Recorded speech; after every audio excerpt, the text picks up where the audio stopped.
নমস্কার, আমি সোমা। আমার নতুন আরও একটা ব্লগে আপনাদের সবাইকে স্বাগতম। আশা করছি আপনারা সবাই সুস্থ ও সুন্দর আছেন। আর সকাল সকাল দেখুন বসে পড়েছি সবজি বাজার নিয়ে। তো কি কি সবজি বাজার নিয়ে এসেছে সেটাই দেখছি। আর কি কি রান্না করা যায় বলুন তো বন্ধুরা। তো মা আছে, মাকে জিজ্ঞেস করবো কি কি রান্না করা যায়। এই যে কাকুর শাক, লাউ শাক আর সব রকম সবজি, পটল, ঢ্যাঁড়স, করলা, বরবটি, পেঁপে, কাঁচকলা, বেগুন, কুমড়ো, এত কিছু সবজি। আর আলু তো আছেই, আলু পেঁয়াজ, তার সঙ্গে রাঙালু, শশা, সজনে ডাঁটা এইসব আছে। এখন ঝটপট মুড়ি বেটে নিয়েছি। আজকে মুড়ির সঙ্গে একদম হেলদি ব্রেকফাস্ট, যেটা হচ্ছে মুগ কলাই আর রাঙালু সেদ্ধ, কাঁচা লঙ্কা, কাঁচা সর্ষের তেল দিয়ে এটা করেছি। আর সঙ্গে একটা করে বসেছে। কি করছো? করলা? করলা সেদ্ধ। আচ্ছা, রান্নাবান্না কি হবে? ওই কি শাক ওটা, বেশ নাম জানি না। কাকুর শাক।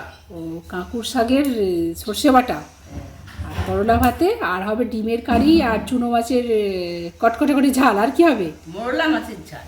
হ্যাঁ হ্যাঁ, মৌরলা মাছ, চুনো মাছই বলে ফেলি। ঠিক আছে, আমি করবো, স্নান টান সেরে আসি, তুমি কুটে নাও। রান্নার ফাঁকে ফাঁকে আমি এখানে আম নিয়ে বসে পড়েছি। কাঁচা মিঠে আম, তার সঙ্গে নুন লঙ্কা গুঁড়ো। জমে যাবে পুরো কম্বিনেশন। এটা অবশ্য আমি একা খাবো না, আমি খাওয়াটা শুরু করেছি। রিম, আমি আর মা তিনজনে মিলেই খাবো। অমরবাবু এটা খাবে না কাঁচা। আজকের ওয়েদারটা দেখুন, আজকের ওয়েদারটা সুন্দর। কি সুন্দর কাঁচা লঙ্কা গাছে দেখুন কত কাঁচা লঙ্কা ধরেছে, সূর্যমুখী কাঁচা লঙ্কা। আর এই ফুল গাছটাতেও এক গাছ ফুল হয়েছে, কত সুন্দর লাগছে না? 2000 years later. মা কিন্তু কালকে আমগুঁড়ো করে ফেলেছিল, তো আজকে সেটা আরেকটু পাক দিল, দিয়ে রোদে গরম করতে দিয়েছে। এই বয়ানে ভরা হবে। আমগুঁড় খেতে কার কার ভালো লাগে অবশ্যই কমেন্ট সেকশানে জানাবেন। আমার তো বেশ ভালো লাগে। আর এই কদিন ঝড় বৃষ্টির ওয়েদার, তো এখানে রান্না করছি মৌরলা মাছের সর্ষে বাটা দিয়ে একটা কটকটে ঝাল। আর হয়ে গেছে হচ্ছে ভাত, তার সঙ্গে করলা সেদ্ধ। আর এখানে হয়ে গেছে ঢ্যাঁড়সের ঝাল। একটু সর্ষে বাটাটা কম দিয়েছি, কেননা রোজ এত এত সর্ষে বাটা খাওয়াটাও কিন্তু আনহেলদি। তো সেই জন্য যতটা অল্প পরিমাণ সর্ষে বাটা দিয়ে রান্না করা যায় সেটাই করছি। তো এখন একটু কাঁচা লঙ্কা ফোড়ন দিয়ে নিলাম, শাকটা করবো আর কি। তো সেই জন্য ছোটো ছোটো করে সরু সরু করে আলু কাটা, ওটা ভেজে নিচ্ছি। তো আলু দিয়ে ওই কাঁকুর শাকের সর্ষে বাটা দিয়ে একটা ঝাল হবে। তো সব রকমই সর্ষে বাটাটা হয়ে যাচ্ছে। ঢ্যাঁড়স সেটাও সর্ষে বাটা, শাক সেটাও সর্ষে বাটা, আবার মানে ওই চুনো মাছি বলতে গেলে কী বলে, মৌরলা মাছ, ওটাও সর্ষে বাটা। তো সেই জন্যই অল্প অল্প সর্ষে বাটা দিয়ে রান্না করছি, যাতে করে মানে ব্যাপারটা হেলদি থাকে, আনহেলদি না হয়ে যায়। এইভাবে কিন্তু কাঁকুর শাক রান্না করে দেখবেন, দারুণ টেস্ট লাগে। প্রথম পাতে কাঁকুর শাকটা এবার আলু দিয়ে ভালো করে ভেজে নিয়ে তাতে একটুখানি গরম জল দিয়ে দিলাম, দিয়ে এখন এটা ফুটতে থাকবে। আলুগুলোকে জাস্ট একটুখানি সেদ্ধ করে নিতে হবে, কাঁকুর শাকের ডাঁটাটা সেদ্ধ করতে হবে, শাক তো করতেই হবে। তো এখানে আমি পরিমাণ মতো সব গুঁড়ো মশলাগুলো দিয়ে দিয়েছিলাম। গুঁড়ো মশলার মতোই লঙ্কা গুঁড়ো, হলুদ গুঁড়ো আর জিরে গুঁড়ো। এখানে আমি ধনে গুঁড়োটা ইউজ করছি না, পরিমাণ মতো নুন তো দিতেই হবে। তো সেটা দিয়ে জাস্ট এখন চাপা দেওয়া থাক। আর এই যে সর্ষে বাটা, এটাকে জল দিয়ে গুলে পুরো ছাঁকনি দিয়ে ছেঁকে দিয়েছিলাম। তো দেখুন এই যে আমার রেডি কাঁকুর শাকের সর্ষে বাটা। আর এখন একটুখানি খেতে ইচ্ছা হয়েছে কামার পুকুরের বোঁদে, তো সেটাই নিয়ে বসেছি। আর এখন সন্ধেবেলা, সন্ধে আরতি দেয়া কমপ্লিট। আর এখন টিভির আসর বসেছে, তো তিনজন তিন জায়গায় বসেছে। আর আমি এদিকে গরম গরম চা করে নিয়েছি তিনজনের জন্যই, দুধ চাই করেছি।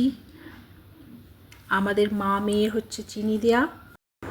দেখ তো বাবু, এই ব্লাউজটা এলো কীরকম, খুলে দেখ তুই। ওকে,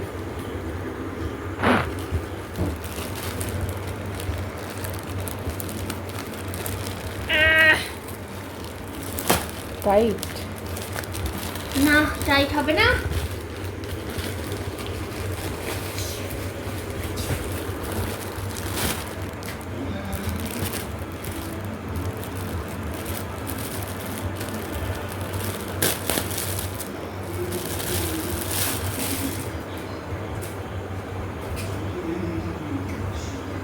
কোয়ালিটিটা কেমন এসছে রে?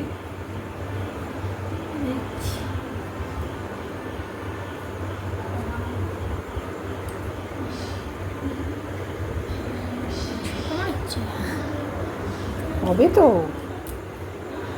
সাইজটা তো একটুখানি লাগছে। সুতির না অন্য কিছু? সত্যি দেখি সামনের দিকটা দেখা, পিছন দিকটা। সামনে পেছনে ডিপ নেই। ও ঠিক আছে। সন্ধেবেলা অমরবাবু ফুচকা নিয়ে এসেছে, ফুচকা নিয়ে বসে পড়েছি খেতে। মাকে বলছিলাম খেতে, মা তো খেতেই চাইছে না। মাকে একটা দুটো জাস্ট খাইয়ে দিয়ে এলাম, তারপরে আমি আর মেয়ে দুজনে মিলে এটাকে শেষ করলাম।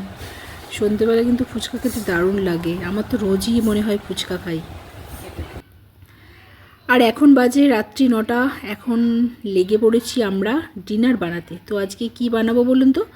রসগোল্লার পুর দিয়ে পুর পিঠে বানাবো। তো সেই জন্য রসগোল্লাগুলোকে মা গুঁড়ো করে দিচ্ছে, আর আমি এটাকে মানে ভেজে ভেজে পুরো একদম বেকড করে নিলাম, ভাজা ভাজা করে নিলাম।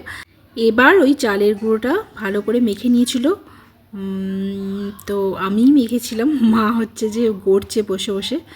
তো আমি মানে পুরটাও রেডি করে দিয়েছিলাম, মা গড়ে দিল, আমিও কয়েকটা গড়লাম, গড়ে তারপর সবাই মিলে এটাকে খেলাম। আর এত ভালো খেতে হয়েছিল, মানে রসগোল্লার পুর দিয়ে পুর পিঠে এই ফার্স্ট টাইম আমি করলাম। আপনারা খেয়ে দেখবেন, দারুণ খেতে হয়। চলুন ভিডিওটা আজ তাহলে এইটুকুই, দেখা হচ্ছে নেক্সট কোনো একটা ব্লগে। ভালো থাকবেন, সুস্থ ও সুন্দর থাকবেন, বাই বাই।